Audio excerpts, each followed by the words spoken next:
Hindi lahat ng gusto natin, makukuha natin.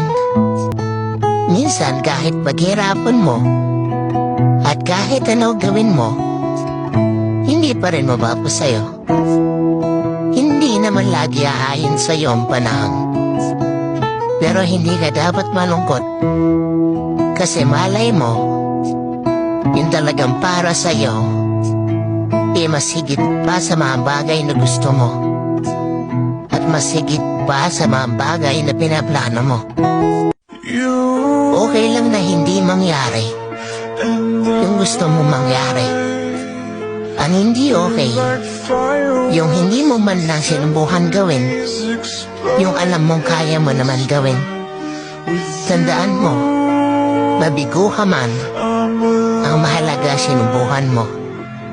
Kaya wala kang pagsisisihan pagdating sa dulo.